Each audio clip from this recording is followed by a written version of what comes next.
Hey, good morning. Welcome to Hobby Evolution, episode 860. Happy Trash and Recycling Day. The bins are at the curb. Took them out last night. The ghost effed with my camera again. All right. I don't know how that's happening. I think maybe the box is up against. I think I have. I know what that is. So the reason why my camera gets moved all the time, I have a mug. You know, when you keep mugs just like this, my alma mater, WIU, scissors, Sharpies, whiteboard. I had one of those in my rec room. I was always like, oh gosh, I wish I had a pen in here. I'd have to come in here, get a pen. So I had and scissors. I was always looking for scissors.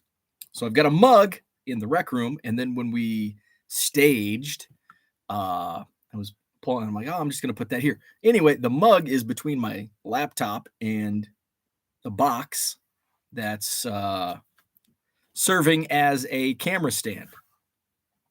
So I think during the day as I ship, I'm bumping the laptop into the box, which is slightly moving. So every morning I flip the YouTube live button and the camera's facing a different angle. I think ghosts is a better excuse for it, though. The ghosts are coming in and messing with my camera. What's up? We're going to talk about blocking out the noise today. What else are we going to talk about? I jinxed it Monday. Hey, it's drywall day. Everything's on track. No. We have the drywallers. We have the drywall. We just don't have access to get the drywall. Apparently, the drywall supplier, doesn't have enough employees to load. And then there's all kinds of like legalities on loading trucks and being on dock, all that stuff. So we have the manpower with my contractor does, to go get the drywall, but it can't be, due to OSHA, I'm sure. So we've got to wait until some employees either get back or get hired. I don't know. So we're trying to find workarounds on getting the drywall. We have painters scheduled Monday to paint the drywall that we don't have. So that could be a delay. And then flooring is scheduled a week later. So it's like this chain. It's like the domino effect. So that's where we're at. That sucks. So hopefully it's just a minor setback, and in just a few days we can get everything back on track. What else is going on? It's cold. Not too cold. The snow melted, so that's good. Took the dog. Biscuit got a walk yesterday. That's about all I did. It was like, and I know I'm in like a funk, and I know when I'm in a funk. Usually my wife tells me.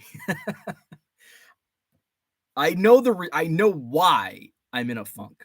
I'm in a funk because I didn't have a card show this weekend, or I didn't have activities this weekend. I shipped and list and ship, shipped and list. I didn't go out. I didn't socialize. I didn't do a card show. I didn't go to the bar with my buddy. I didn't go anywhere except for the post office. And when that happens, I get in this funk. And so my wife usually points it out. Like, I don't even realize it. And then my wife's like, you should call your friends and you need to go to the bar. So that's what she did. So text my buddy and he's like, I'm not feeling well tonight. I'm like, well, okay. So I'm going to be in a funk again today, I guess. So, but I do have a card show this coming weekend. Sunday, I'll be set up in Janesville. So I'll be set up at the Janesville card show this Sunday. The team bags, when did I order those team bags? Was that on Sunday or Monday? What's today? Wednesday. My team bags from Columbia Hobby should be delivered this week, in the next couple days. They shipped them on Monday. I don't know. Well, let's see if they shipped FedEx. I don't know, no guarantee. And I think that's how they did ship. So hopefully I'll have those. I think James was asking. I was running out, so I ordered a case. So I'll have some of those for sale. I've got to figure out a price point on what did I paid what, 68? How many packs? Can't remember. I'll have to look that up. So I got that. So if those come in, I'll have team bags at Janesville Sunday. I'll have penny sleeves, card savers, and top loaders. So I think I'm just going to bring the rest of my top loaders because the last 2 card shows I've done, I've brought the top loaders, and I'm like, I probably won't sell this many. And I sold them all out in like 2 hours. And then the next show I brought more, and it's like, yeah, this is probably enough. And I sold them out by noon. So just going to bring the rest that I have. But I have to be cautious because I think I gave somebody a better deal than what I should have. I think I might have lost $1. I don't know. Because a guy, he's like, I'll take the rest of your top loaders. And I'm like, make it whatever. And I'm like, oh, wait. And I'm like, never mind. I already gave you a price. And then I just decided I'm not going to do the math on that because there's no reason to get upset now. So I've just got to be careful on the math and make sure I'm not charging less than what I paid, because the top loaders, I really don't. I set back a few aside for like, and basically the top loaders I buy are 90% for sale, 10% I'll use for PC. Every once in a while, I'll use top loaders to ship. Like if I have higher dollar cards that are going in bubble mailers, I'll use top loaders in bubble mailers. So I'll have that. I'll have my bargain boxes. What else? That's Janesville Sunday. Next Saturday, a week from Saturday, April 20. Where are we at? April 29th. I'm like, April 26th. That's next week. April 29th is the Madison Card Show, John Nolan Drive at the Sheraton Hotel. I'll be set up there as well. Bargain boxes, supplies, sold out show. Waiting list is building. Earliest I've ever sold out the Madison Card Show, because I don't keep a running. And for anybody that's listening or watching, that is on the wait list for this show, that doesn't carry over. So, because here's why. Because some card shows, we have this long 150 dealer waiting list, but it's like 5 years old.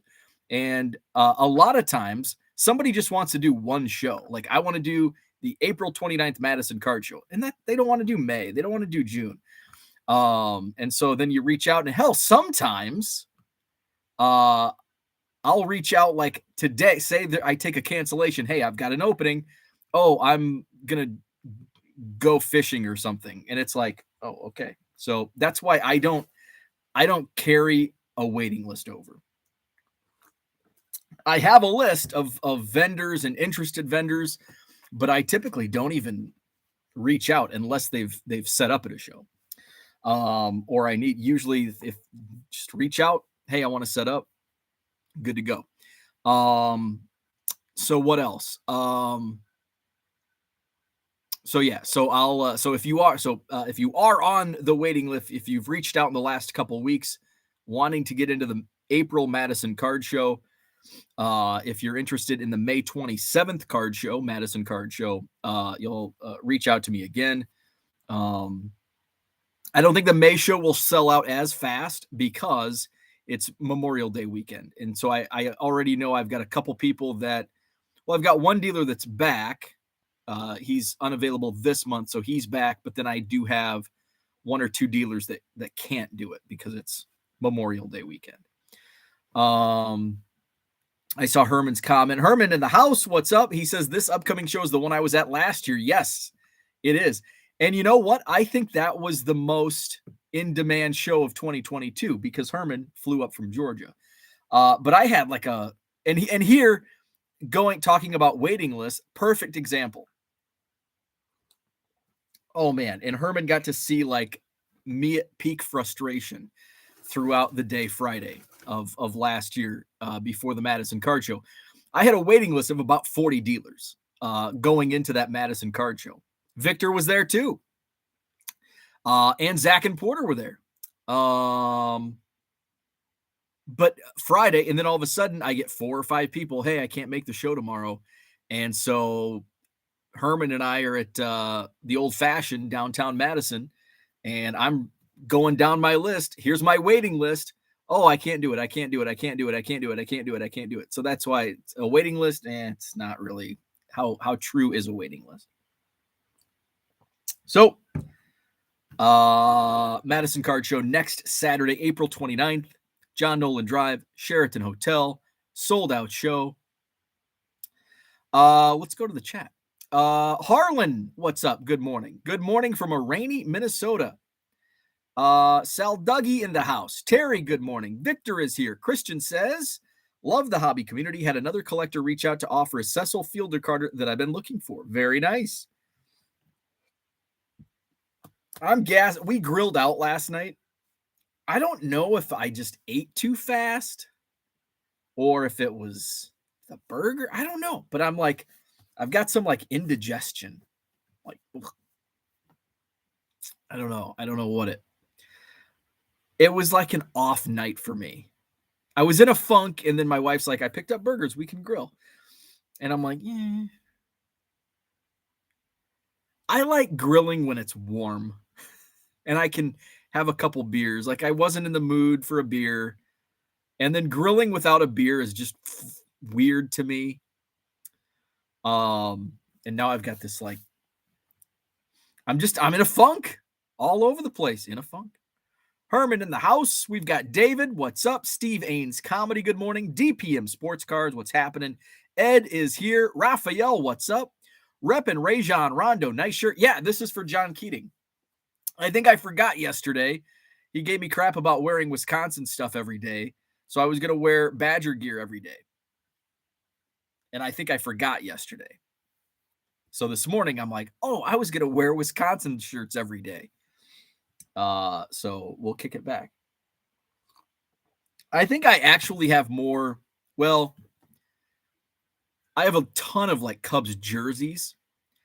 But I think I have more like hoodies and shirts. I definitely have more Badgers than Cubs. Although I have a lot of Cubs t-shirts. I think I only have one Badgers t-shirt, but I don't really wear t-shirts that often. I'm more of a, like if it's a short sleeve, I like a polo, or if I'm at a game, a Cubs jersey. Like I guess that's all I wear. I'm either in a polo or a Cubs jersey. But in the winter, I wear like hoodies all the time. But I don't have any Cubs hoodie. I have one Cubs hoodie, but I grew out of it. I grew out of it. Todd, good morning. Brian, what's happening? Ed, good morning. It's Rip Up the Kitchen Floor Day in Ed's house. That doesn't sound like fun, but the end result will be. The process. That's the journey I don't like. I'm a journey guy, not the band, although they're okay. I enjoy the journey more than the destination. However, in Ed's case, if you're actually doing it yourself, then I would say I just want the destination. Screw the journey. I don't want to do this. Card Hobbyist, what's happening? Jenny Snow is melting and flooding everything. Cooter, good morning. Is the trash out? Thank you, Cooter. Yes, the trash is out. It's recycle day. This is the first time in a long time our recycle bin is like only 3/4 full. Usually it's overflowing. And I'm like sneaking a bag of recyclables into the trash can. Shh, don't tell my wife. She gets mad when I do that. But it's like, what's my other option? Throw it in Frank's recycle bin? I don't know if Frank's a big recycler or not. I haven't noticed. Here's my thoughts on Frank. I bet Frank leaves very little footprint. He just doesn't strike me as a big garbage guy. Like, he doesn't have a lot of garbage for some reason. Like me, I've got junk everywhere, but I buy stupid shit all the time, like baseball cards and pallets of baseball cards that produce lots of like junk. I mean, I produce, look at this. I just produce garbage. Yeah, that's on my floor. I just throw it on the floor. And then I get a, once a week, twice a week, I get a bag, fill a bag up. Usually it's 2 bags, depending on how long I go. I actually filled a bag up yesterday. I feel Frank's not accumulating a lot of garbage on a weekly basis or recyclables. In 7 years, I haven't really noticed. I guess looking at my neighbor's trash bins, I guess that's just something I don't do. I don't observe my neighbor's trash. I guess that's probably good that I'm not. I think I'd be more concerned, or you would be more concerned, if I was keeping up on my neighbor's trash and how much they put out at the curb. Our old neighbors across, we've got new neighbors across the street. I don't know the name, but they drive a Prius. Nothing wrong. Not that there's anything wrong with that.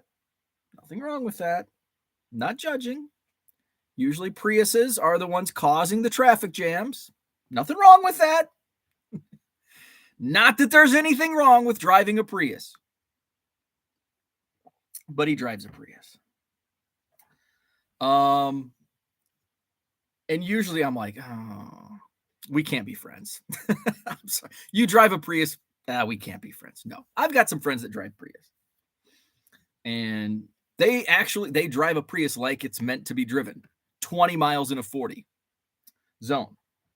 So he drives a Prius. He's like in and out. My wife. So I think we got caught looking at the neighbor. My wife didn't even know the neighbor moved in. My office overlooks like that house. So I'm like neighborhood watch for the new neighbor's house, because my office window upstairs doesn't look right into it. But if I look, I can see the sidewalk, the road, and his house.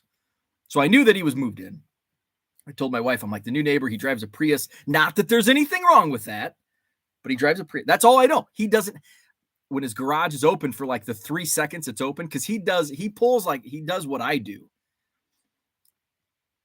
If there's anybody out and you don't want to talk to him, it's like you pull into your garage and whoop, hit that garage door as soon as you get in. You don't want anybody talking to you.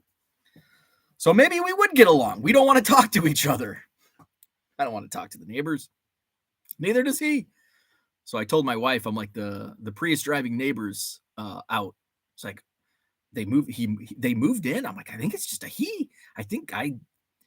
There's only one car in the garage. There's nothing in the garage. He doesn't have anything. So she's like, oh, I want to go see.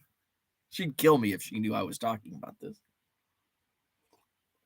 And then my wife goes all the way. You can tell my wife is not up on like concealing when you're watching the neighbor. What are the neighbors doing? You don't just walk up to the window and stare out. They can see that. You've got to like stand back. You've got to stand back. Amy, stand back. So I think he might have caught us. Oh, well. It's like, and my wife goes, he might have caught us. I'm like, and she's like, oh, well, we're moving anyway. Hopefully, if we get the damn drywall. So the new Prius driving neighbor is in. We'll see. I've got some weird neighbors though. Frank's like he's the good neighbor. Got some weird neighbors around here. Brian Wolf in the house. What's up, Matt? Good morning. David is here. Red Light 34. What's happening? James in the house. John Nolan Drive. Take a drink. Alex, good morning. Herman, the upcoming show, the one I was at last year, April 2022. Herman rides a plane. Where we at? Big Harv, good morning. Dan in the house. Victor is here. Dan came all the way from Korea to the Madison Card Show, specifically for the Madison. No, he didn't specifically come to the Madison. I think Dan was Was Dan at the June show? Big Harv is here. Victor, what's happening? Red Light 34, Card Hobbyist, Operation Unfunk Bow. That's fun. Unfunk me. Whoa, whoa. No, maybe not. Maybe. Hey, let's not do that. Ed says Bo needs to get the funk out. Let's get the funk out. Riggs, what's up? Good morning. Wizard Artist, good morning. Ed says I am doing it by myself. That sounds awful. I mean, I can't even put like a bookshelf together, let alone construct a kitchen. Dan says you haven't mentioned Frank much these days.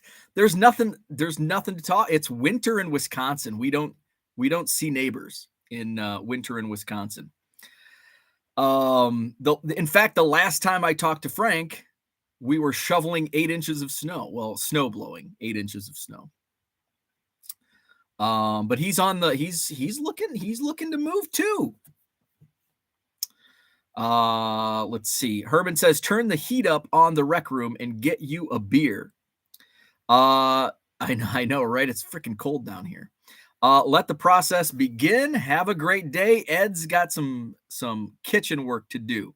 Steve says, if in a funk, sit down and watch some WWE. I think that's why I'm in a funk, watching too much wrestling. I'm watching, so when I do, and I was actually talking with this in a group chat I was in, was talking about like content, what I'm consuming. And like, I'm like dealing with cards day and night. Like that's all I do. And that's by choice also. Like I choose to do nothing but play with baseball cards all day and all night. But it's like too much of a good thing. It's like too many card shows, not a good thing. It's a bad thing. Too much steak, not a good thing. It's a bad thing. A steak now and then, a card show now and then, good things. But once you have them every day and they're just all over the place, not a good thing.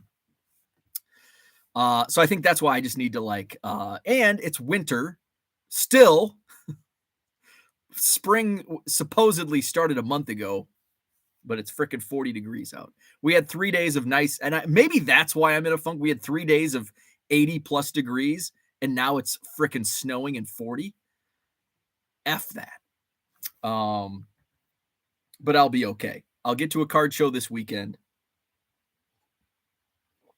And you know, it's my fault. Like, and that's the kind of that kind of aligns with the topic today. Block out the noise. And so right now for me, my noise is my funk, which is self-provoked, what am I looking for? But it's like I can change it. Like I have the ability to get out of the funk. It's just, do I choose to do that? And sometimes a stubborn guy like me just rides it out. Like, yeah, I'll just go to bed and it'll be I'll be out of the funk tomorrow. And sometimes that's the case. It's like you just need a day. Just need a day to be crabby and just bitchy about Matt Mervis, Christopher Morel, and Nelson Velasquez. And then you just write it out and it's all better. So I could get out of it, you know, maybe go to a card shop. But I've got a card show this Sunday, so that'll help. Just being around people. I think that's what I'm lacking, is just being around people. Even though I take the dog for a walk, like I avoid people unless they have a dog. And then I talk to Biscuit all day. Wife's at work. It's me and Biscuit. I talk to the dog. Oh, how's the little puppy dog? And then we go out. It's like, oh, we got to avoid people. But hey, they got a dog. Let's go. Oh, the puppy dog. And you just talk to dogs all day. Good morning, Michael Renicky. Zach and Porter in the house. Kyle, good morning. This episode has a great title. Block out the noise is simply great business advice. Just got to block out the noise. You know, I didn't follow that advice for a long time. It just kind of, in the last couple years, I just said, F it. I don't care what you think. Sometimes we got to listen. Sometimes it's smart to listen, but only listen to constructive advice, criticism, and compliments too. Listen to the good and the bad, and sometimes don't listen to the good and the bad. Alex says, oh yeah, Alex nailed it. We are spirit brothers. Priuses and Subarus are my arch enemies on the highway. It is. It used to be minivans. Now, you know what? If I'm behind a minivan, I'd much prefer if I pull up to a stoplight. People who drive Subarus and Priuses are going to hate me. Whoever's listening that drives a Prius and a Subaru, you hate, I'm sorry.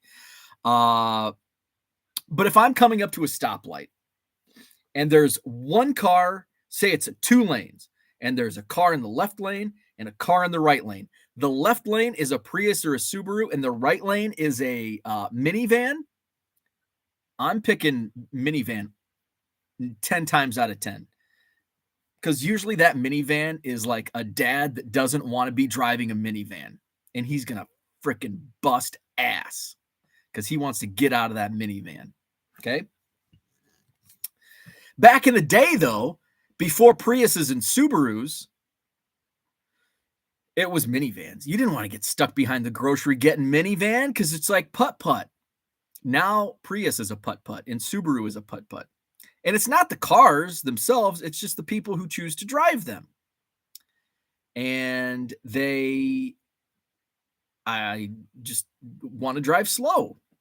They have plenty of time to get where they're going. And that's okay. Just get out of my way. Just get out of my way. Priuses and Subarus, if there's a log jam, like in the left, here in Wisconsin, everybody drives in the left lane. It drives me nuts.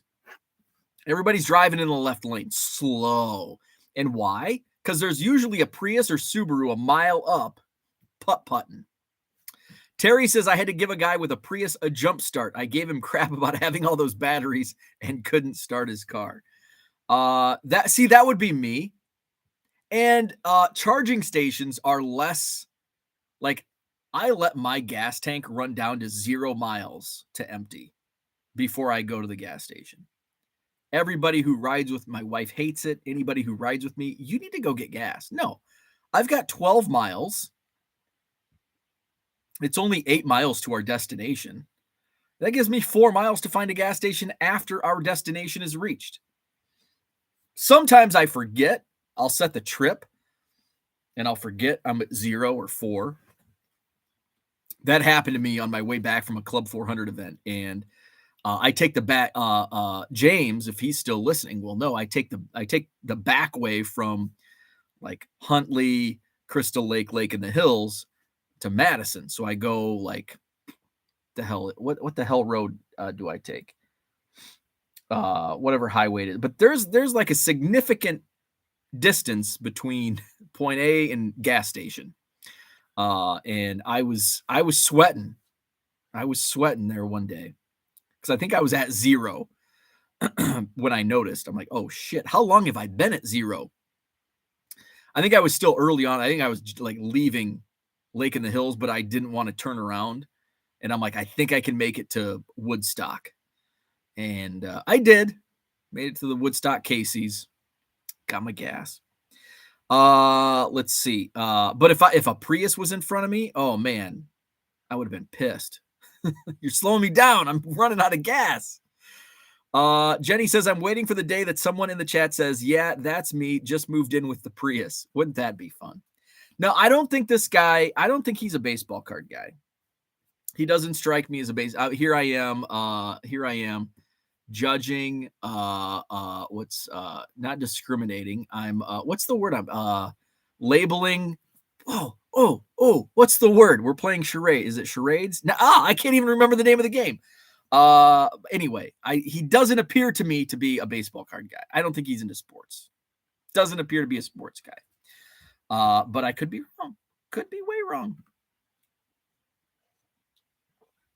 Let's see. Not that there's anything wrong with that. Shaw Cards in the house. Good morning. Johnny Boy Cards is here. Dan was in July. That was a good show. That July show was really good. I'm hoping my fear, and I should be fine. I've got to reach out to my people at the Sheraton today to get my July, August, September dates locked in. That July date's concerning me,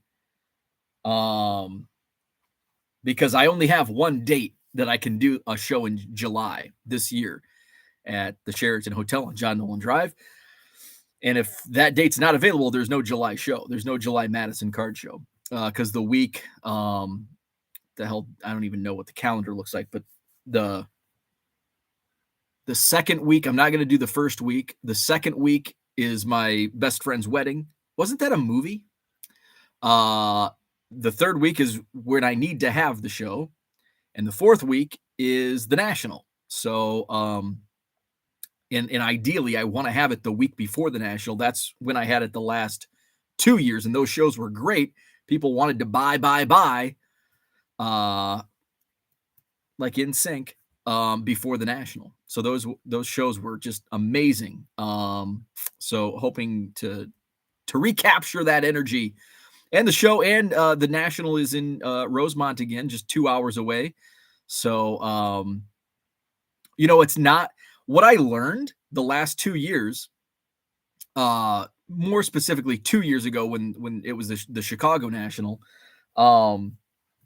was that like 80% of the people I talked to, and remember, I'm 2 hours away. It's from John Nolan Drive to the Donald Stevens Convention Center is like 2 hours if you drive a little above the speed limit. It's like boom, right at 2 hours, door to door. So what I learned 2 years ago was like 80% of the people I talked to weren't going to the National. 2 hours away. The National, 2 hours away. Like, I think we kind of, especially those of us, and everybody listening right now, you're consuming hobby content, even if I'm talking about Frank's robot or my Prius driving other neighbor, is that we're kind of blind. Like I think it's just natural to think, well, everybody goes to card shows. Everybody goes to the National. That's simply not the case. Like a very small percent of collectors go to card shows. And then an even smaller percent of that will go to the National. And I was actually surprised by the amount of people that said they were not going to the National when it was in Chicago, just 2 hours away. And obviously, an even less amount of people would go to Atlantic City from Wisconsin, myself included. But of the people that do go to the National, the small percent that do go to the National love to buy. So there's a lot of commerce going on. There's a lot of transactions going on because that small percentage of people that are going to the National, they want new stuff or they want to find deals that they can take to the National. So that's some things that I learned over the last couple years. Let's see. Where are we at? Red Light says, Bo, are you going to the big Midwest? What is the big Midwest? I don't know what that is. So probably not. Let's see. Did you where are we at? Shoot.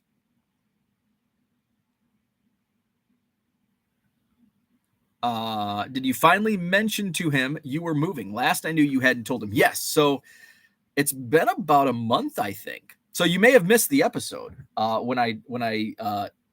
so Frank and I were outside snow blowing. This is our most recent snowstorm. It's been about a month now, I think, 3 weeks. And he's like, I was shocked when I saw the sign go up.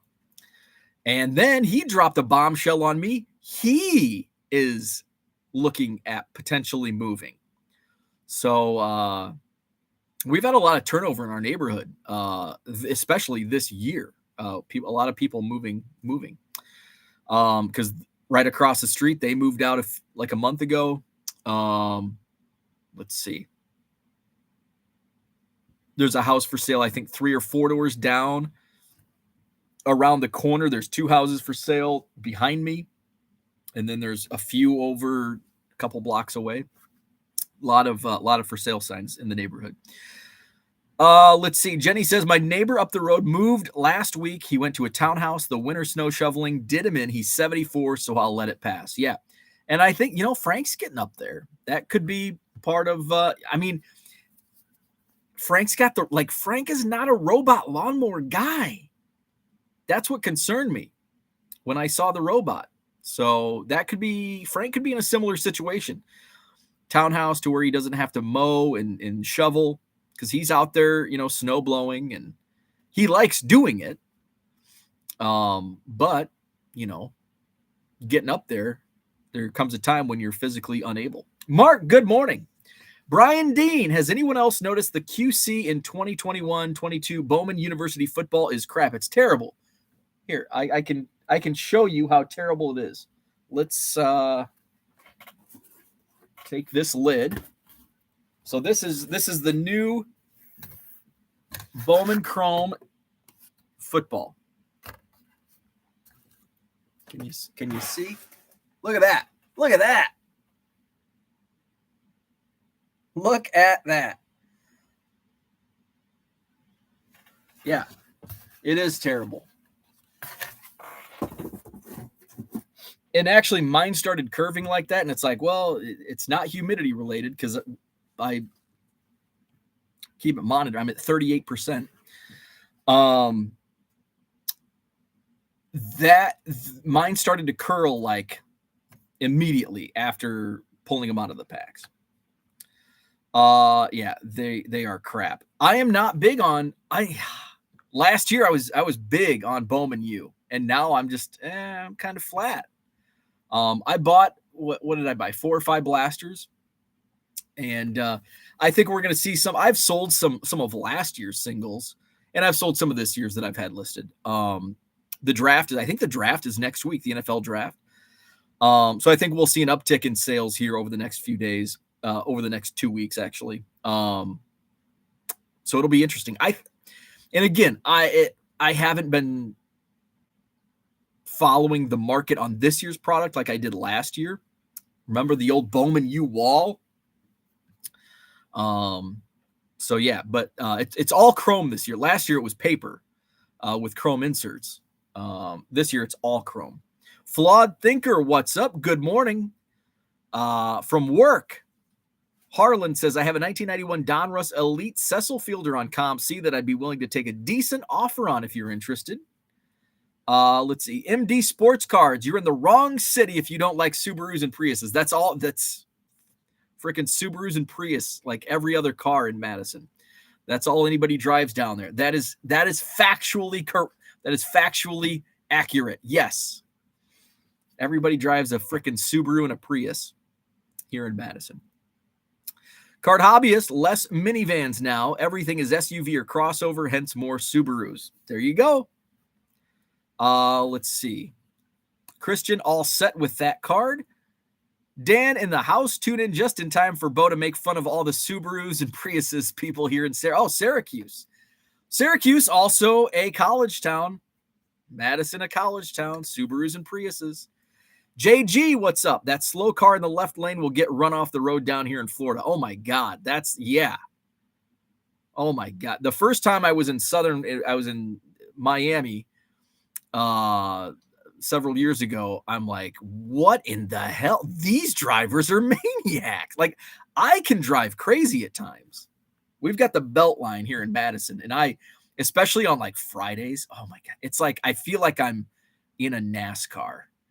And we get they just opened up like a year ago, they opened up the flex lane, but it's only open like during rush hour, and sometimes it's not even open then.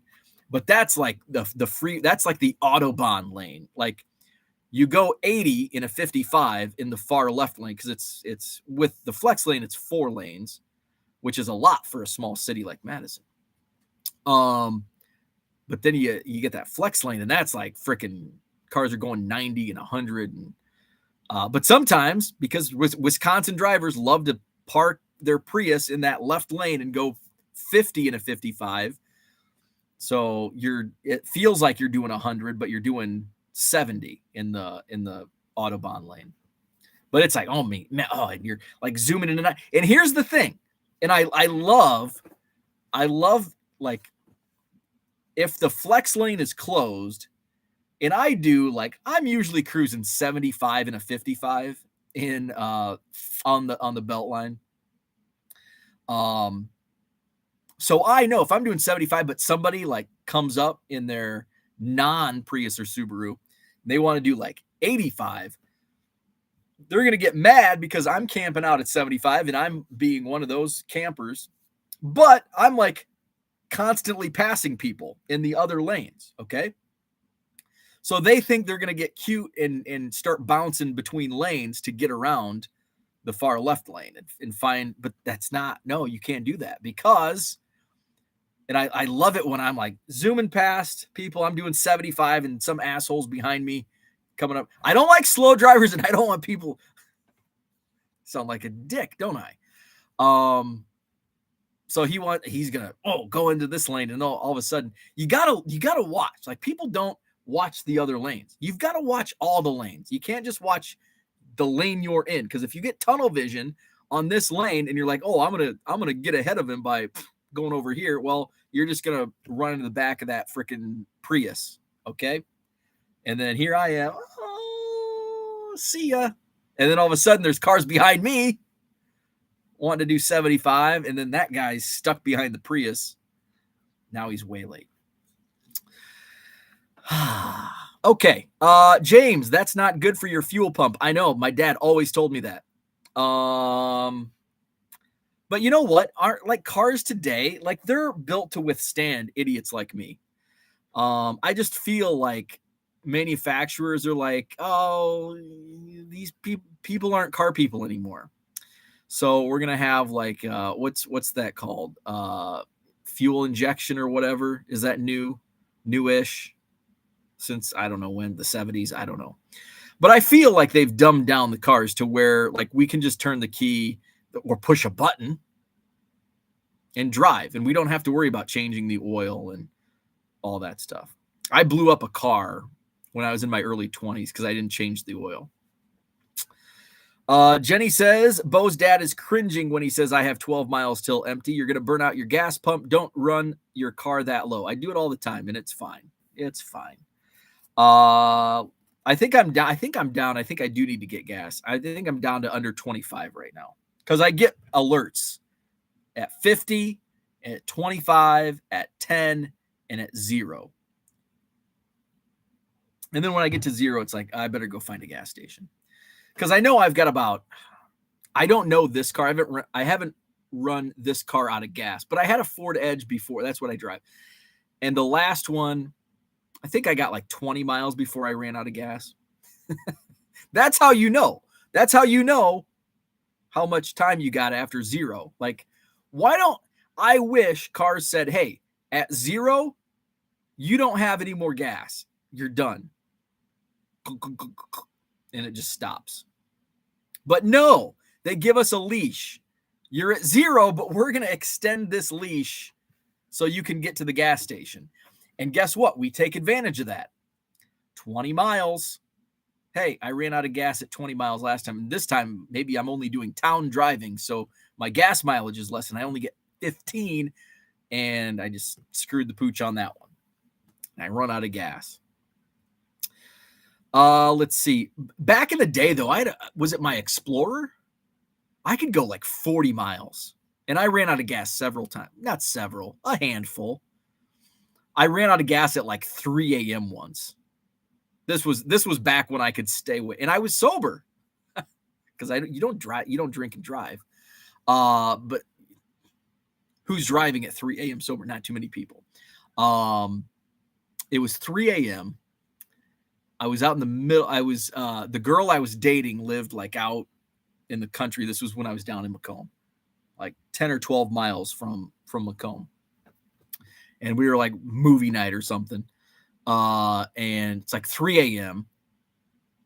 and halfway, and this is like all country, halfway between there and my house. And I wasn't going to call her at 3 a.m. So I called my buddy. It took him a while to answer. Surprise, at 3 a.m., surprise. So he came out and got me. So I'm forever indebted for him picking me up at 3 a.m.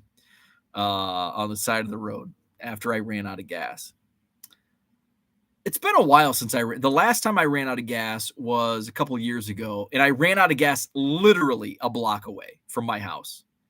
I had forgot I was at zero, and there's a gas station. Herman knows there's a gas station like, oh, I hear the trash trucks. Don't have to worry. I've got the trash at the curb.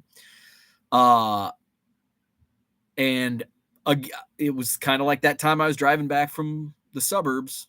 Didn't think about it. And turned into my neighborhood. And then I'm like, oh, shit. So fortunately, but it was like rain. It was like one of those, like kind of like today. It's like 40 degrees and raining. But yeah, I had to call my wife. Fortunately, she was home. Like, hey, I ran out of gas in front of the park. Can you bring the gas can? Take me to the gas station. Okay. MD Sports Cards. Thanks for the warning. If we ever go anywhere together, I'll drive. See, and that's a great, like, oh, nobody wants to ride with me. He always says no gas. Mark says, I get gas at a quarter tank. Letting it go that low is bad for your car. Depending on the vehicle, you usually have between 15 and 50 miles extra after your vehicle says zero. I know. Why is that? You're giving me a leash. At least if I know it's zero, I won't run it down that low.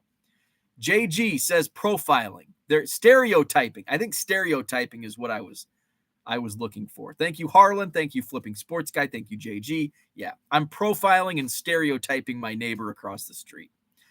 Let's see. MD Sports Cards, ditto Mark, or just below horrible, especially in winter. Well, spring is coming now, so don't have to worry about that being bad in the winter. The only thing more annoying than driving in Wisconsin with the left-handed left lane drivers is being in a car with someone from Chicago who complains the whole time that drivers are in the left lane. I do that the entire way. Oh my God. It's like my biggest pet peeve. Slow drivers in the left lane in their Subarus and Priuses. MD Sports Cards, I stay in the left lane, but I go 80 and move over if someone comes behind me. There you go. That's the way to do it. That's the proper way to drive on a multi-lane highway. You go faster than the speed limit and you move over if somebody comes up on your ass. Or have to pass Minnesota drivers that sit in the left lane.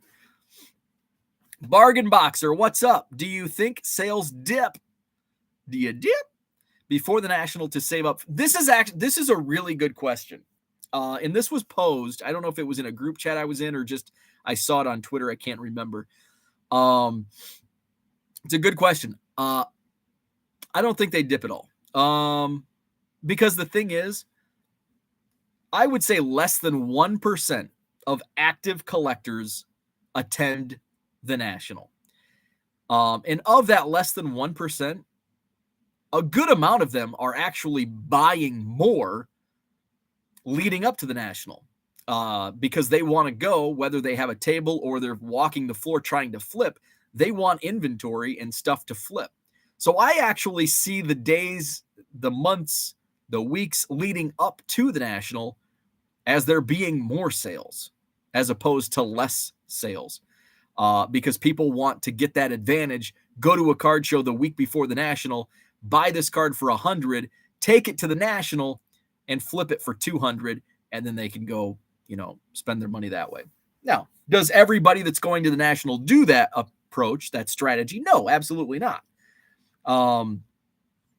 But are there, and I'm not saying people, I mean, I know there's people that save money and they're going to stop their spending for the National, but I think there's a lot more people that are spending more to flip at the National or leading up to the National, especially now it's April. We're still May, June, we're still 3.5 months from the National. There's still so much time. But again, the amount of people going to the National, while yes, a lot of people go to the National, it's just a very small percentage of the collectors in total. So I think it's barely a blip. Let's see. Paige and Deanie Bean, what's up? Good morning. Jenny says, turn on the radio. Jenny says, turn off the lights. Let it go, let it go, let it go.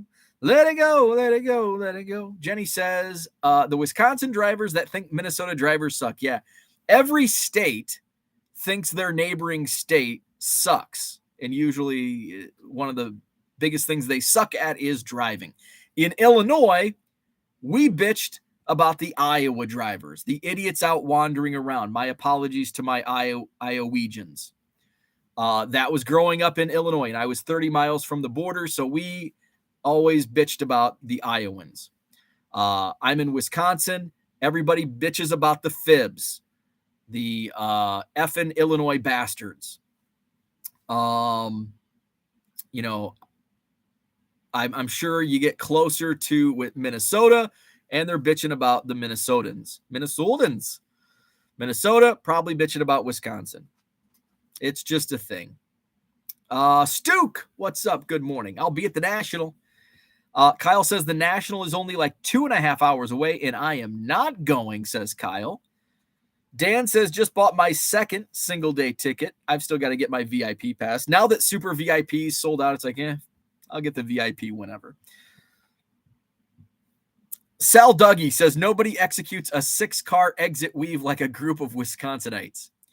Red Light, the Midwest Premier. Bo's set up there. He helps run it, I do believe. Oh, the Midwest Premier. Yes, I will be set up at the Midwest Premier. That is what is May 11th and 12th, I think. It's not May yet, so I don't know my dates in May. But yes, it's the second weekend in May. I will be set up at the Midwest Premier. MD Sports Cards. Jenny, sorry, but Minnesota drivers here are worse than Wisconsin drivers. I don't mind the Illinois drivers because they just go 90 and keep moving. That is true. But Wisconsin drivers are the ones that annoy me. I don't see too many Minnesota. In fact, the last couple Minnesota drivers I've had experience with on the freeways and highways have been they've been driving like Illinois drivers, like a bat out of hell. Wisconsin drivers are the ones that camp out in the left lane. Let's see. Being from Illinois, that made me smile, says MD Sports Cards. Because and here's the thing, it's because most of the Illinois plates here in Wisconsin are from Chicago. In Chicago, it's like, it's like Florida. Nothing compares to Miami, and you're risking your life getting on that freeway. But it's definitely a faster pace than Wisconsin. Colin, what's up? Just got back from my first U.S. show as a dealer, Strongsville. Nice. Sold my mantle, Toronto Expo this week, second biggest show to the National. Very cool. Let's see. MD says, he thinks it's the Midwest Monster.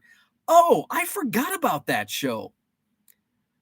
They haven't had one in a while, put on by a few IG accounts in Indiana. Yeah, the Midwest Monster. Yeah, I forgot all about that show. I haven't heard about it in a while. No, I will not be. That's the Indiana show. I do not do the Midwest Monster. I'll be at the Midwest Premiere.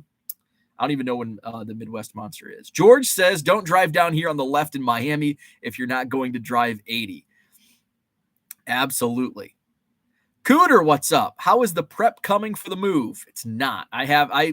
Most of my prep was in preparation for the showings, the staging and showings, and now it's very disheveled.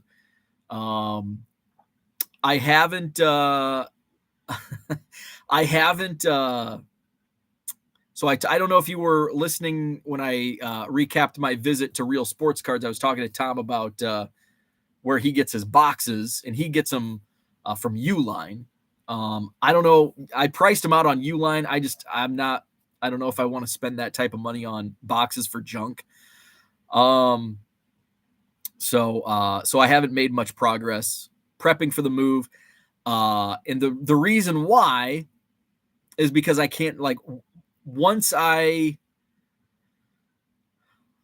there's a few things that need to happen. I need to get my shelving. I have shelving. I have like 4 shelving units already in the basement there. I need to go over there and get them the shelves adjusted. So that's one part of the equation. Second part of the equation is I want to wait. I want to like actually start moving stuff in here and there, but I got to wait until the walls are up and it's painted. So hopefully the drywall starts going up this week, painting next week, ideally, and then I can start getting some stuff moved just to lessen what I have to pay movers. You might want to might want to reach out to United Airlines to get things cleaned up. Card Hobbyist says defensive driving doesn't exist in South Florida. It's self-preservation, right? Flipping Sports Guy says all of those Northeast transplants to Florida don't play on the road. 8 minutes behind for Zach and Porter. The National is like O'Hare. It can be intimidating if you aren't used to traversing it. Yes. Let's see. Flipping Sports Guy, is there really a car or electronic that's bow-proof? Probably not. Bargain Boxer, didn't you just make a video to stay in your lane? Yes. Stay in your lane. Mine's the fast lane. Get out of my way. MD Sports Cards, never say never, but I don't think I'll ever come to Florida for anything other than Disney. Too many feral humans. You just got to get out of the crazy part of Florida. Once you get south, it's a little more, well, I would say normal. No. Florida's not bad. Florida's not bad at all. I like Florida. I like southern Florida a lot better than northern Florida. Reppin' Rajon says, is there any logic as to which buy it now eBay listings relist and use your free listings and which don't? I have no idea. I have way over the 250 listed, and I know they don't use all of my free listings. I don't know. I honestly don't know which ones go. I don't know. I'd assume it's the first one. I assume it's first in, first out, right? Because they all have a timer, 30 days. And so I assume when it resets, it just takes the first ones. And which ones, I don't know. Which ones of those would yours be? I don't know. Those 250 don't hit your free listing till the day their listing expires.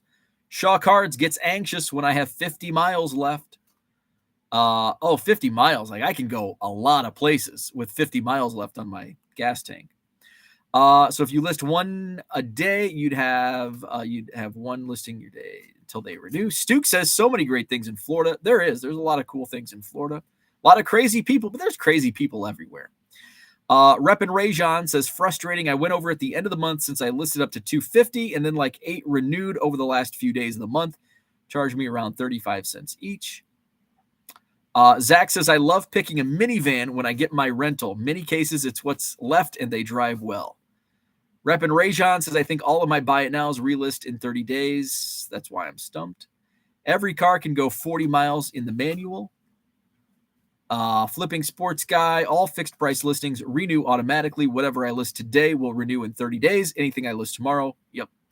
Let's see. Dan says I had to fill up in Beloit or Janesville on the way to your show. Happily bought a big honey bun at the station. Missed them so much it was heaven. The old honey buns. Let's see. Low roller. I don't know what the hell you're talking about. Par for the course, right? Where are we at? Update your fantasy baseball score.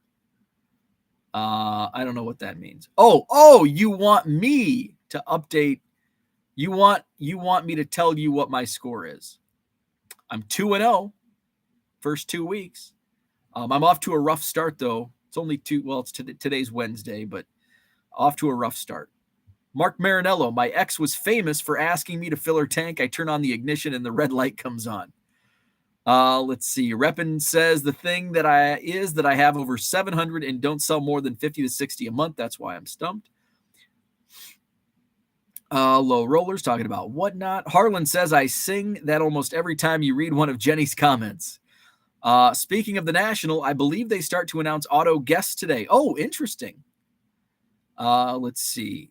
Anthony says, haven't heard fibs in a while. I'm a proud fib. Same here. Same here. Let's see. In fact, that's our trivia team name is Keep the Fibs Out. Mark says, born and raised in New Jersey. Jersey drivers are the worst. Some think blinkers are optional.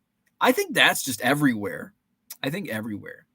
I often don't use if I'm switching lanes, I often don't use my turn signal.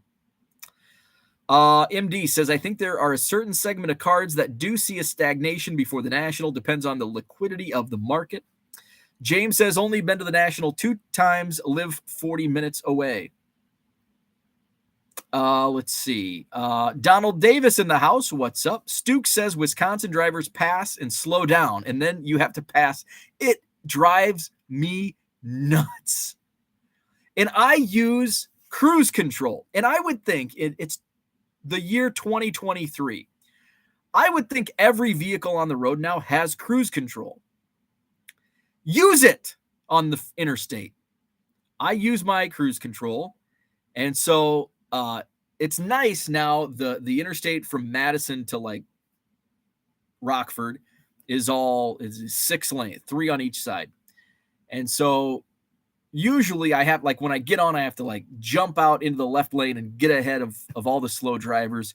And then I can ease into the middle lane, and all of a sudden I'll get this guy come up, and he's like, looks like he's doing 100. And then all of a sudden he slows down. And then we're just like, one of the most annoying things to me on the road is when I have my cruise control set and I'm cruising along and somebody like passes you, and then like a mile ahead, they're like, and all of a sudden you're like driving like this. It's like, dude, what the hell? And then all of a sudden they slow down, or they pass you and they get into your lane and slow down, and you pass them, and then they pass you again. It's like, use your damn cruise control. Dan says, what do your last 5 sales look like? It's a good question. I haven't done this in a while. My last 5 sales. Oh, my last sale's a fun one. Let's see. Last 5 sales. 2003 Bowman, Kevin Randall of the Florida Marlins.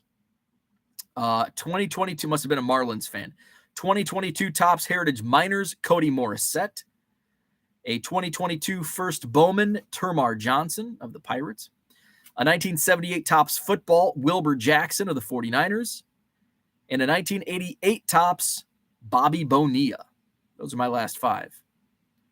Go down a little further because there's some even better ones down further. After that, my next 5, a 1990 CMC minor league card of Edgar Martinez.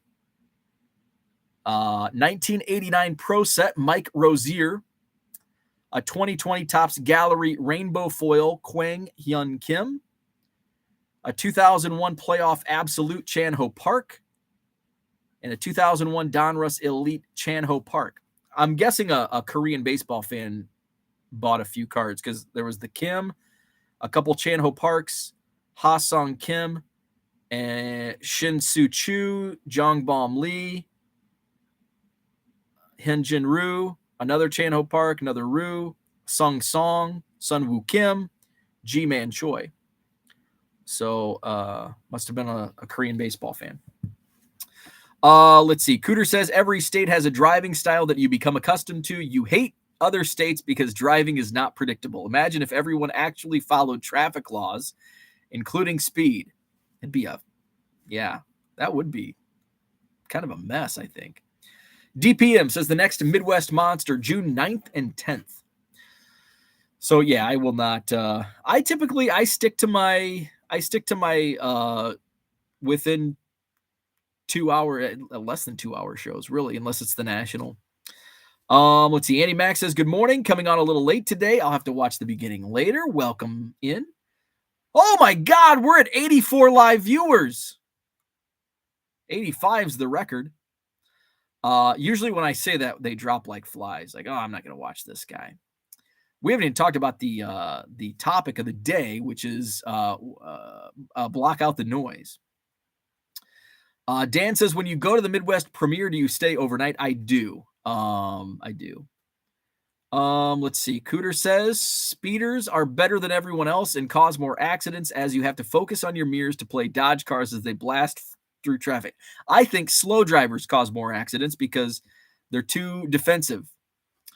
Let's see. Good morning, Brian. What's happening? TD Sports Cards. What's up? Bargain Boxer. He's got the countdown, 98 days. Good morning, Four Leaf Cards. Flipping says, I love the adaptive cruise control. I know a driver is freaking slow when it basically slams the brakes. Right. Jason Puck had a friend buy a card, but specifically had him do a direct search. eBay still charged the listing with advertising fees. I was wondering if that's happening. Because I'll get charged a promotion fee from like people that I know, and that I know they're like bookmarking my store and they're not searching. I think there's going to be some revelations come about on eBay's promotions, their freaking transaction fees. I think there's a lot of shady. Now, am I going to stop selling on eBay? No. Am I going to start selling on ComC and whatnot? No.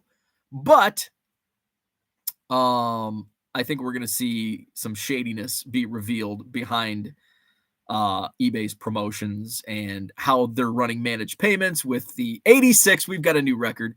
How eBay's charging, making it so difficult to avoid those multiple transaction fees. And I think we're going to learn more about that at some point. Big Chunkas, family down in South Florida. I will not be moving there. Best thing to ever come out of Florida is I-95 North, says Herman. Where we at? Low roller, you better list your cards since the postage stamp will be going up. Brian says, I know we don't talk politics much on this chat at all, actually, but just want to know what other options there are for the hobby outside of Twitter. Where else is everyone hanging out? We've got the Facebook group, 87 new record.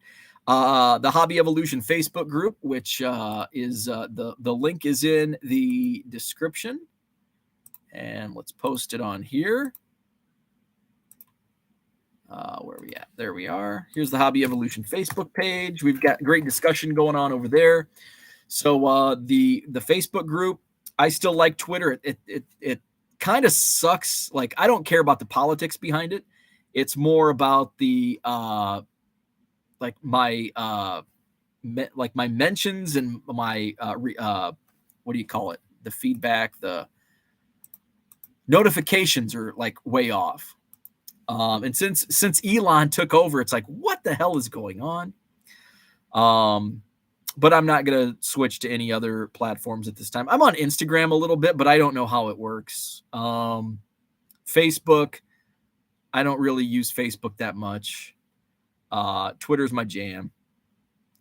Flipping Sports Guy says 70 cents next year prediction is like predicting rain in a hurricane. You already know the answer. Absolutely. We know stamps are going up. We know they're going to go up 2-3 cents. So you just got to deal with it. MD says there is usually at least a small pocket on every platform. I barely use Twitter, but use Facebook groups and IG instead. Huge communities on both of those, as well as here for video. Yeah, it's just there. Yeah, there's so many different options. I think we got up to 89. I'm gonna have to update the new record. 89 live. The new promotions plan will give 30 days worth of purchases and ad fee if someone clicked to your store through an ad. But a lot of mine are like Herman or Jenny or Zach and Porter, and I'm pretty sure they're not searching or have searched in the last 30 days and come to my listing. I think there's a lot of shadiness going on. Let's see. Brian Baker, what's up? Card Honesty Collectibles, what is up? We all know that the topic of the day is the main event and comes later after all the undercard topics. Yes. Big Chunkas, any comment on the Fujitsu 6130? I've never used the 61. The only Fujitsu, I can't comment on it because I don't know what that machine is. I can comment on the 7030, the 7160, and the 8170. And I think they're all great options. I don't know anything about the 6130. I don't think it's a good option for feed scanners if it is. Harlan says, write it down, 89. I think you can pick one up for around $50. Let's see. Happy to be part of the record-breaking viewership. Thank you. Low Roller says he already reached 100 people here. 5 of my last 10 sales sold with promotions. My P.O. Box fee has more than doubled this month. Yeah, mine's like freaking $300 a year now. The worker said I can have anything I want delivered to the P.O. address as long as it has my box number. Then they have to accept whatever the package. Yep, same here. And I wish I would have got a smaller P.O. box because and I don't even have the largest one. But they just, if it's too big for your box, they just put it in the back and put a yellow card in your mailbox. Brian says also we should grab lunch. Absolutely. Flipping Sports Guy, 2 days ago, all 30 of my sales were on promotion. Yeah, a lot of mine are promoted. Let's see. Warrior Cards, Burbank runs 6130, and I got it when I heard that it was still close to $300. Works well. So yeah, try it out. I can't offer any opinions on it because I've never used it, and I honestly don't know anything about it. The post office said they have to accept groceries as well. They thought it was a joke. Interesting. Topic of the day, block out the noise. We have to kid Uncle Rich and John for not being part of the record. Yeah, no Uncle Rich, no John Keating. 89. Let's get it on the board. 89.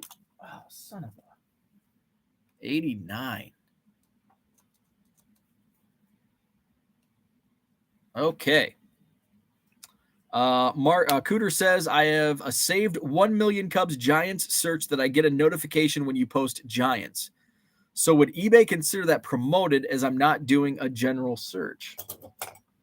Oh, maybe. Maybe. Low Roller says the record is over 100. I did not see 100 on my screen. I saw 89 on my screen was the most. Let's see. Maybe there is a coincidence there. Mark, the youngin, said the Boomer's not there today. So that could be. If you have a notification set, I don't know. Maybe that is. Harlan says, I think people heard they weren't here, so that's why they joined. Let's see. So the topic, blocking out the noise. And I think in the description I wrote out, I've heard it. I hear it so much. I hear it so much about nobody buys junk. Junk wax era sucks. How you can't make any money. What are your margins? Is it worth your time? That's the big one. Is it worth your time? Yes. Yes, it is. Just because it's not worth your time doesn't mean it's not worth my time. So you just got to block it out. I had somebody reach out to me last night asking if I'd ever touched on a topic such as this. And I'm like, no, I haven't. But yeah, it would make a good topic because you hear it all the time. When I go to card shows, how do you make any money selling quarter cards? It's like, well, by spending a half a penny and selling them for 25 cents. That's how I make money. Well, you got to pay for your tables and you got to pay for gas and you got to pay blah, blah, blah, blah, blah. It's like, well, yeah, I'm not getting rich selling quarter cards at a card show. It's also, for me, card shows, it's not about making money. And I think that's the biggest misconception is that every dealer at every card show, their main goal is to sell and make money, which obviously, yeah, that's part of it. But a bigger part is networking. A big part of it is buying.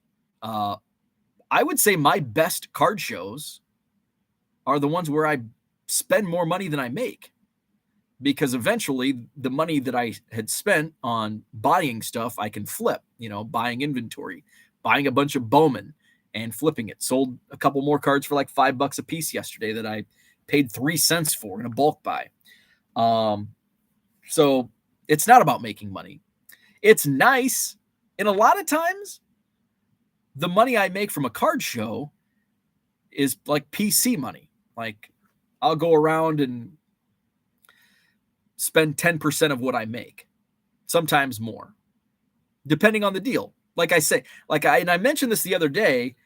I mentioned this the other day about lost my train of thought. Completely lost my train of thought. But I'll spend money. Say I make $200 selling quarter cards. Usually, 200 is kind of on the low end of the spectrum. Typically, it ranges selling quarter cards 200 to 600. 200 is kind of on the low end, but more average than 600. There was a couple shows where I went back to back making 600 each show. But typically it's more on the 200 to 300 side. And when I make 200 to 300, I'll spend $20, $50, sometimes zero. Sometimes I won't buy anything. The last show, I think I made right at $200, and I spent, I think, $200.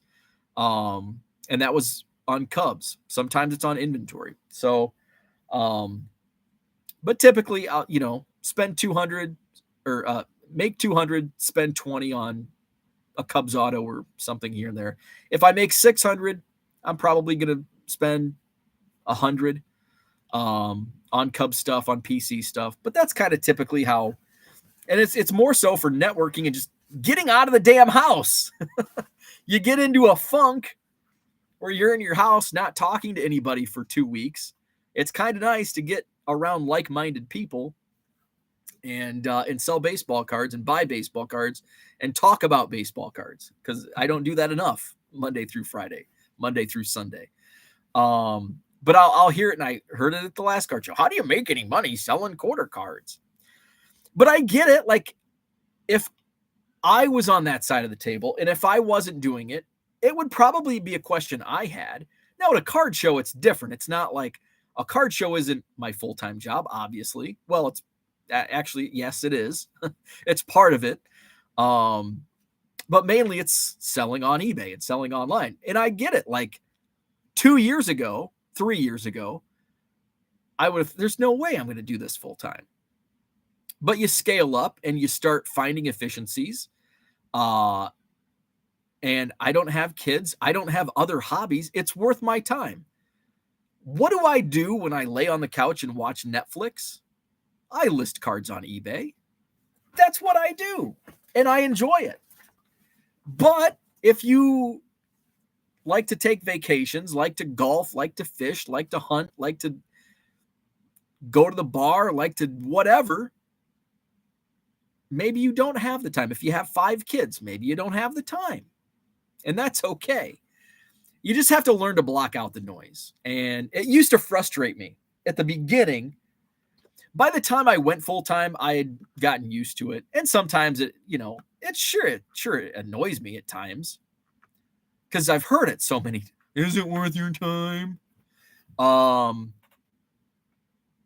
now you just got to block it out. And there's so many people that are going to come up and they're going to rain on your parade, and they're going to shit over your mail day, and they're going to say, "Oh, why would you want to buy that? He's not even in the big leagues yet. Why are you spending money on a prospect?" And then the guys that like prospect, "Why are you spending money on an old card? Why do you like junk wax?" You just got to block the noise. So and that was my advice. Like, just, we're all different, and we all have different lanes that we're in. I think grading cards is dumb, but that's just my own opinion. I think it's a great business model, and I think if you do it and you know what you're doing, it's great. There's so many ways. If you want to get into the hobby, if you want to make money selling cards, there's so many ways. You don't have to go buy 3 million cards and sell them for $1.50 on eBay. You can buy $100 cards and flip them for $150 if you know what you're doing. You got to know what you're doing and practice. You just got to practice. Sometimes you got to take risk, and you don't always win. And more often than not, you just have to block out the noise. Where are we at in the chat? Let's see.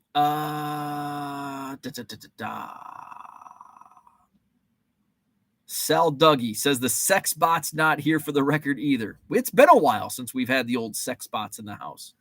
Mark says, when I did shows, the best part was able to buy collections that walked in the door. I don't see too much of that because I'm the bargain box guy. So the good stuff, but that's also the good stuff typically is not my lane anyway. You know, somebody, now I have opportunities as a show promoter where people will reach out. Hey, do you run the card show? I need some advice on this, like the collection that walked in the door a couple months ago where they're like, our dad passed away. We're looking to sell his collection. And the first thing that comes to my mind, it's like, yeah, bring it in. I'll take a look at it. It's probably 1988 tops. And they opened a binder and it's 1952 tops. Holy shit. And then I opened the second binder. It's 1953 tops. Holy shit. There's the Jackie Robinson. There's the Mickey Mantle. 1954 tops. There's the Hank Aaron. There's the Ernie Banks. You've got a nice collection here. And I can't afford it.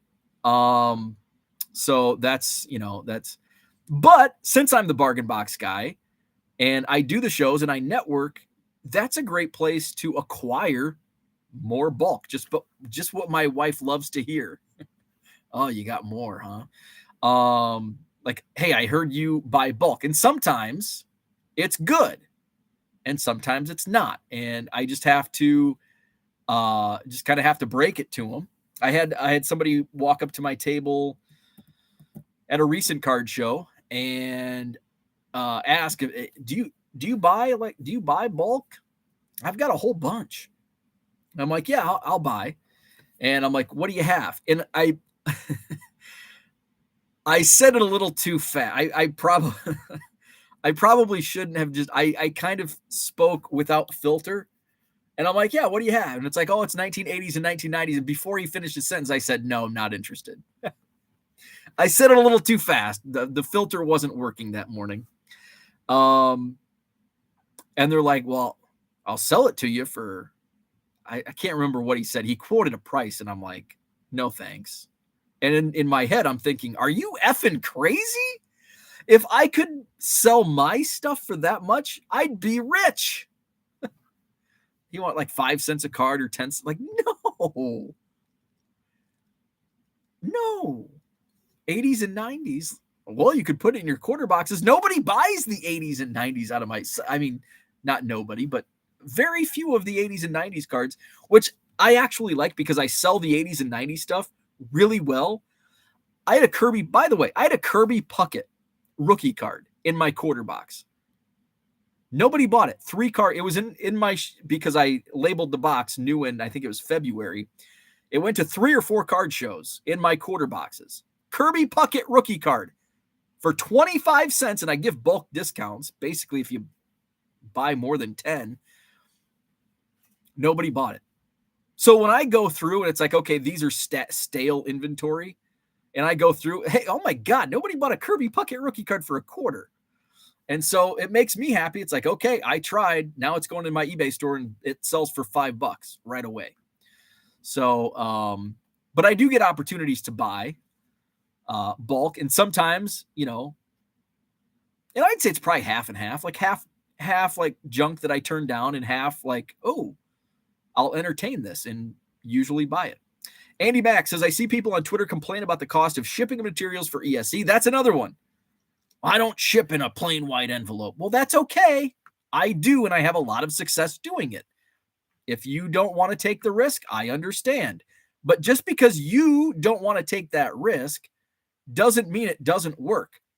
Does it work 100% of the time? No, but neither does a bubble mailer. Neither does a box. They then proceed to tell anyone to F off that is giving them advice on how to lower their cost. Yes. I pretty much stopped trying to help on Twitter. Brian says, sold the Fujitsu SV600 within hours of listing it, went out, bought the Epson V600, basically trade one for the other, no money lost. Now I'm frustrated again trying to learn how to use this one. Yeah, I'm curious if that'll work with car dealer. I'm still my mind is still boggled why that wasn't working, because I literally listed cards using Car Dealer Pro using the scanner, because it's not the scanner. There's no scanner hookup between Car Dealer Pro and the scanner. It's all based on the image. Let's see. Herman says Bo's salary from his business is Cubs cards, right? Cooter says you should stop defending your $1.50 sales. When someone says you can't make money, tell them they are correct and own your lane. That's a really good point. Let them duke it out on the high end, survival of the fittest. That is a good point. Like, because if I keep preaching how great it is, I mean, it's a lot. It's a grind, but it's great. Like, I'm buying cards for a half a penny and, making 40 cents. Oh, it's 40 cents. But when somebody comes in and buys 12 Chan Ho Parks, 7 Brian Taylors, it works. And yeah, by continuing to defend my stance, I might be creating additional competition. Let's see. Brian says, my job is going to the bar. Not a bad job. Not a bad job. Flipping Sports Guy. While we watch shows, my wife sits on her phone watching reels and scrolling Facebook. I list or pack cards. Exactly. My wife usually is working when we're on the couch. Herman says having a second hobby takes time away as well. Kyle says people often analyze the parts and not the whole of a business. Selling 25-cent cards that cost half a penny is really an awesome return on investment. Absolutely. Bo's doofus collector voice is amazing. Thank you. Perfect interpretation. Prospects are fun. I sold a couple Taylor Walls 2018 Bowman after last night's game. Oh, excellent. Card Honesty Collectibles. Dollar stores make profit with large inventory, occasionally have things worth more than $1 in the store. Sell lots of $1.50 cards and occasionally have some $2 to $10 cards. It's a balance. Yeah. Not every card I sell is $1.50 free shipping. I mean, there's cards that sell for my Kirby Puckett. I think it sold yesterday, $5. I sell $10 cards, $20 cards, the occasional $100 card. Every once in a while, if I buy Bowman, I'll sell an Ellie De La Cruz for $1,300. So a little balance. Terry says, I have a full-time job and look forward to getting home every day and working with my cards. I will say that is something I miss, is an escape. I don't have an escape. My escape is cards. I love cards. I work with cards from the time I wake up in the morning until the time I go to bed. Now, am I like constantly listing and shipping and listing? No, but there's really not a break.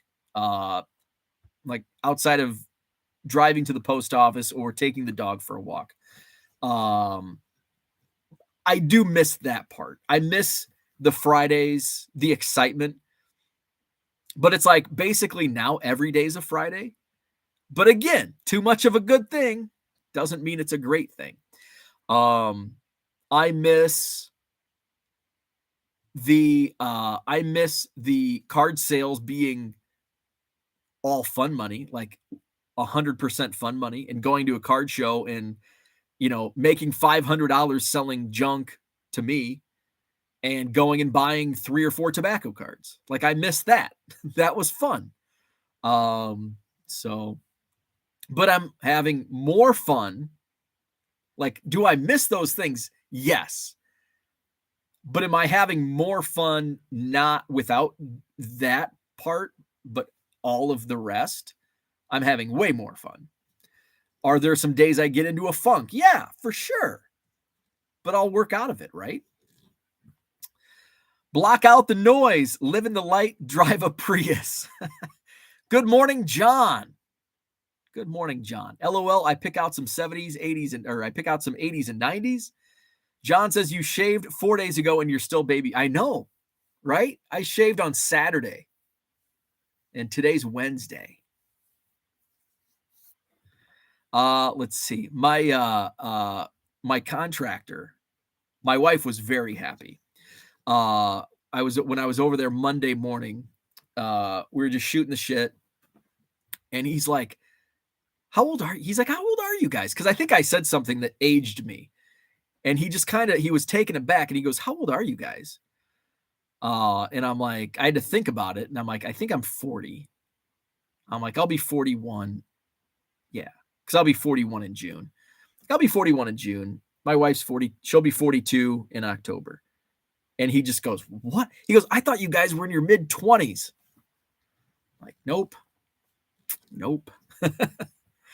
Let's see. James says, when I'm sitting at your table, I can hear people talking to you about selling 80s and 90s cards. It's entertainment for me, the price they want. James, you were actually the example that I just shared. James was sitting at my table and overheard that conversation. It is entertainment. It is very entertaining. And the same person, I don't know if it was if it was that same conversation or if it was later. He had wax boxes. Now that I'll entertain, and I'm interested. And he's like, I have wax boxes, unopened boxes, same era, 80s and 90s. And I'm like, now I would actually be interested in that, but I'd only be willing to pay $5 or $10. And I'd, depending on what it is, like just tell, like that's my price, not knowing what it is. If it's 91 Fleer, I'll tell you, I'm probably going to only pay $5. If it's 89 Upper Deck, I'm going to pay a lot more. And it was like he was offended by that. He's like, "Oh, I'll keep them in the closet for that." And I'm like, "You probably should." And he said, I don't know if he had grandkids or whatever. I'm like, that stuff is perfect for grandkids, like, because I'm sorry, it's not worth much. The grandkids might have a lot of fun opening those packs. That's your best. Instead of selling them for less than what you think they're worth, they're not going to sell otherwise. They're collecting dust in your closet. You might as well get some type of value out of it. Give them to your grandkids. Have them open them up. That's your best way to go. Unfortunately, that's the market because, like, I'm not going to buy it to collect it. So therefore, I'm not going to pay. If you want to sell it for full price, go to eBay and go through the hassle of, because it's actually a hassle selling boxes on eBay.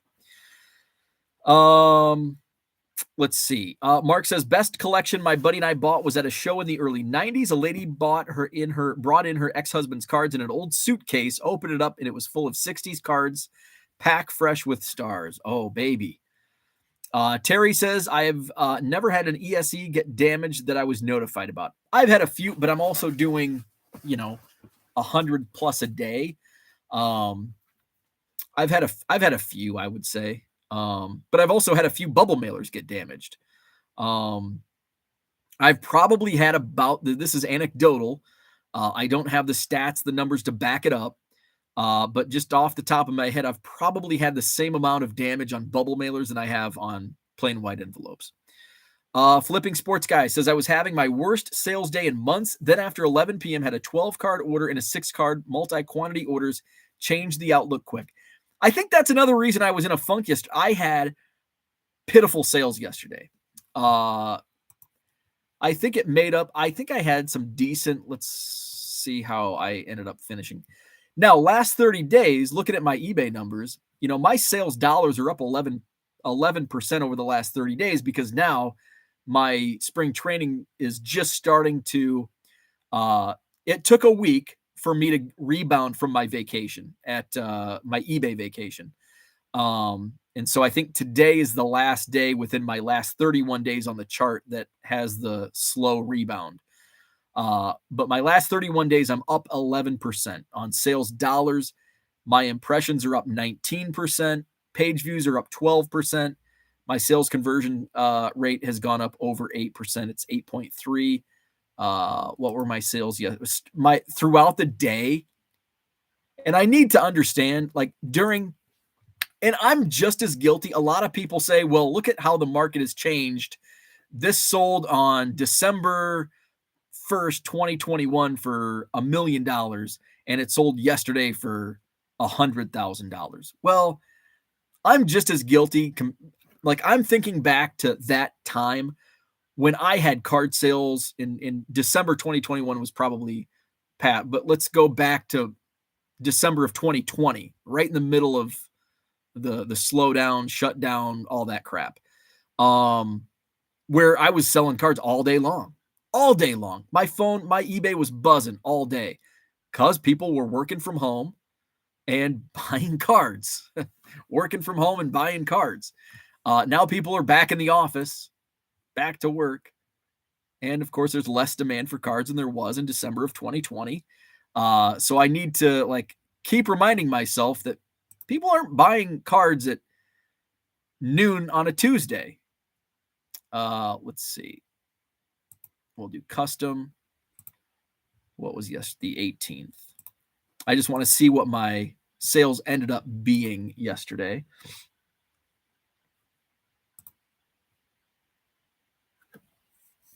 It improved over the day before, 17% higher than Monday, 12% on quantity sold, but still lower than I'd like it to be. Mostly green arrows, so that's good. We'll have to do better today. Let's see. Brian Wolf says, where do you put the info where your card is located so you see it after the sale, bin, shelf, box, etc. doesn't show after sale? If you're in Card Dealer, I don't do it within the Card Dealer Pro website. I export the spreadsheet, and then I work in the spreadsheet, which I think it's column 2. It's custom label SKU.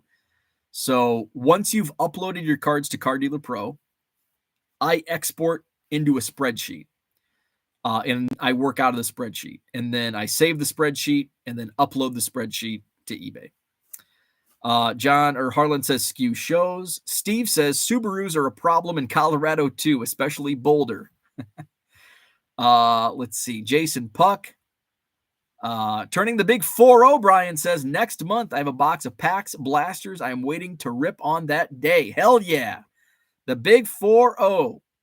You're going to be a man. Kyle says, on the worst day of full-time cards, just think of the problems of lost and damaged freight when you were the logistics man. I know, right? The worst days of cards probably aren't that bad. No. I think the worst part of slow sales on eBay is thinking this is going to be the norm. That's the mindset I need to change and get out of that funk. If I have a slow sales day, and I think they're just balanced, and it goes both ways, not just, oh my God, my sales suck today. And I'm thinking, what if, this is just sales. This is the mindset most salespeople have. If you're having a bad day, you fear the worst. This is what the norm is going to be. My wife has it in real estate, and all of a sudden she's like, oh my God, I'm never going to sell another house. And then boom, 4 in a row. Right. Boom, boom, boom. But then on the other side, if you have a great sales day, realize not every day is going to be like this either. So a little balance goes a long way. John says, I was at the ballpark last night, still bought dozens of cards. I couldn't see the players over the massive bases, so I went on a live stream and bought cards. Henry, I donated my Cubs World Series DVD, and I don't feel bad doing it. Jenny says, yesterday was slow on eBay, so it wasn't just me. Monday was my slowest day of the last of recent memory, but yesterday was still slow. Benefits of once working in retail. When there's a slow day, I just go, even at the grocery store, we had extremely slow days and extremely busy, and that's a necessity. Yeah. And here's the thing. If it's a slow day, if you don't sell much and you're not shipping much, it gives you more time to list. So you just have to make lemonade out of a lemon. So just got to remember that. And then block out the noise. Bought a new Brewers hat at the team store. Boo. They were selling 2023 Series 1 hangers for $35. Ugh. Blech. eBay glitch is what people are complaining about. I read something on Twitter yesterday. Somebody said something about an eBay glitch. I was fine within eBay as far as what I needed to do shipping wise in listing. Listing and shipping, I was okay. Jenny says, are you mixing in listing some $5 cards with your $1.50s? Yes, I am. In fact, one sold yesterday. I had a Pedro Martinez numbered to 100. I didn't comp it. And I'm like, it's numbered to 100. So there's probably not another one on eBay. So I probably wouldn't have found a comp anyway, at least for that card. So I listed it for $5 and it sold in like 5 minutes. And I'm like, I wonder if this was worth. I don't think it was worth much more. I think if I put it for 10, it probably would have sold for 5. I would have got an offer for 5, and I'd been like, yeah, I'll take it. So yeah, I've been listing a lot more $1.50 cards, so that's why my my sell through rate's probably a little lower than what it should be, because I haven't almost bit my tongue. But I listed some Jackson. I listed all my Jackson holidays, which haven't sold, which I think happened when I listed the last batch. It took a few days for them to take off.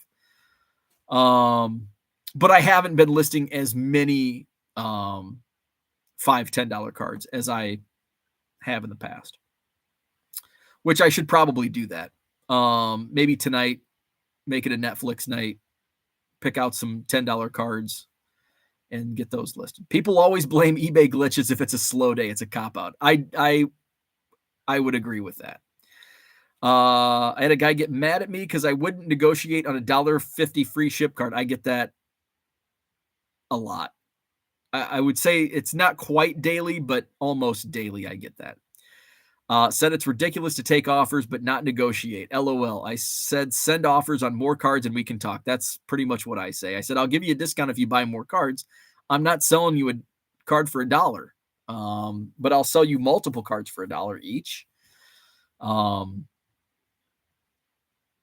I had somebody, I think I ended up blocking him. What was that over?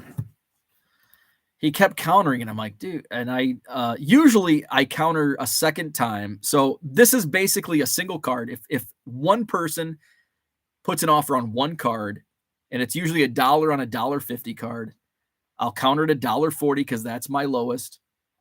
Can't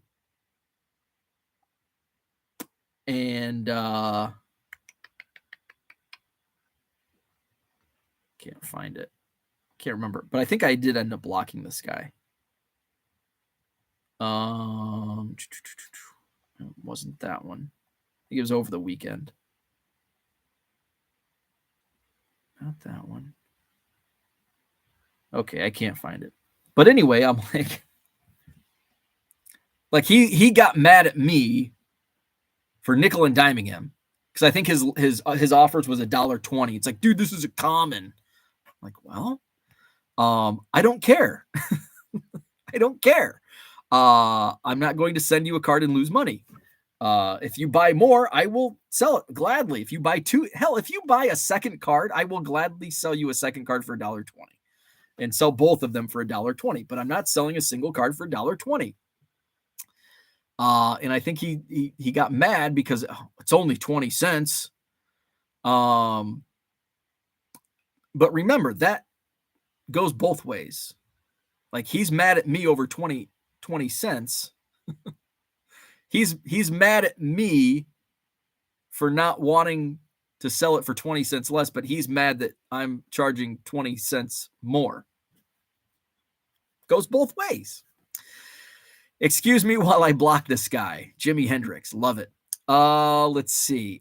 Jenny says, I'd recommend doing some of those higher cards. It'll pull some traffic. Absolutely.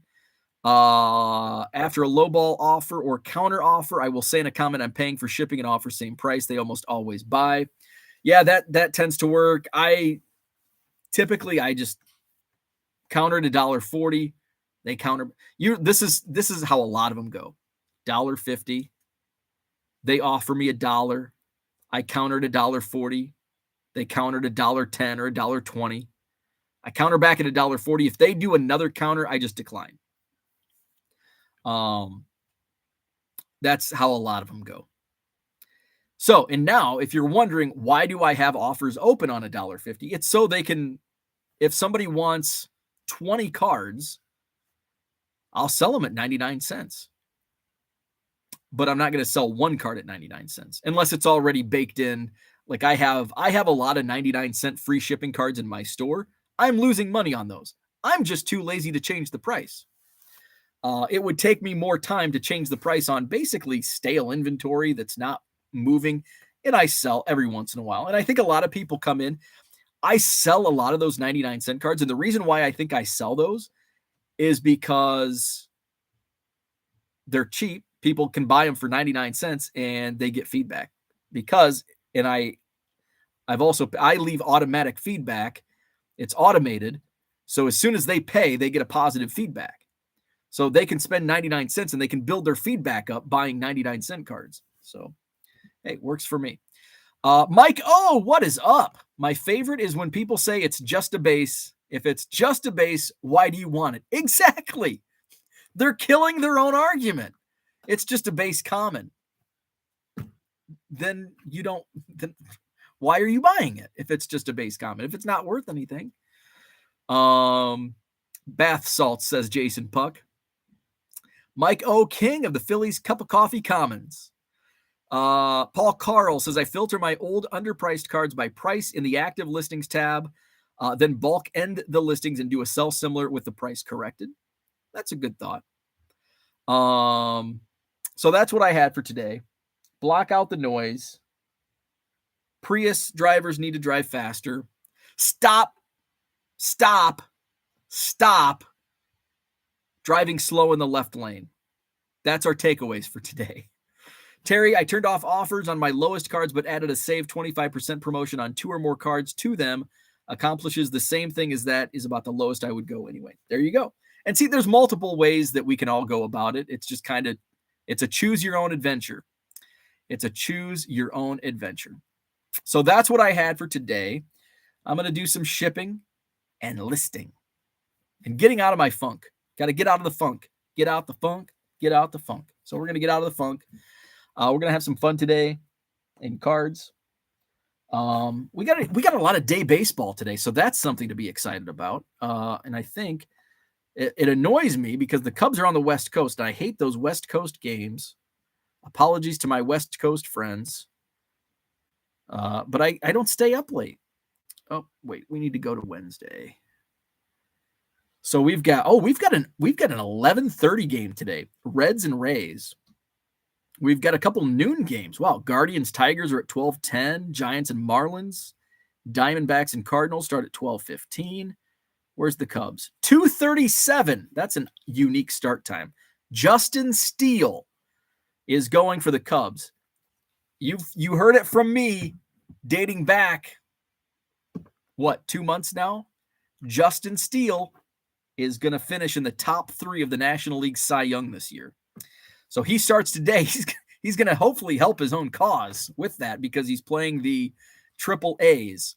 I think Mason Miller might be making his Major League debut today. I think Mason Miller, Oakland A's, was called up and might get the start because right now the MLB app shows TBA on the A's starters, so it might be Mason Miller.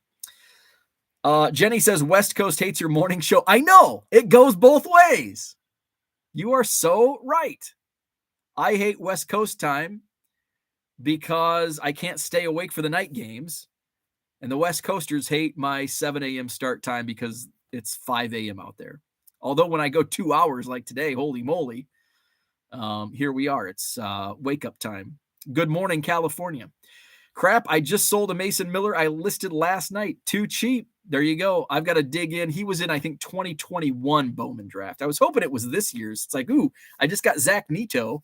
I need to list some more of his, although he's kind of struggling in his first 4 games, but he should right the ship. Okay, I've got to go. I've got some shipping to do. Mike O says he's always busy packing, shipping, listing, watching baseball. It's a beautiful thing. So have a great day. Hit the like button if you haven't already. Join the Hobby Evolution Facebook group. We discuss a lot of this same stuff throughout the day. Come on, where's my share button? So usually we don't go list late on Hobby Evolution. So if we have some new people watching, there's the link to the Facebook group. Jump on in. A lot of great discussion, fun stuff. We're at 189 members. So join. All right. That's all. Like, subscribe, join the Facebook group. eBay stores in the link. Have a great Wednesday. Take out the trash if it's your trash day. Although I think tomorrow's trash day for many of us that we learned. Have a great day, and we'll talk tomorrow.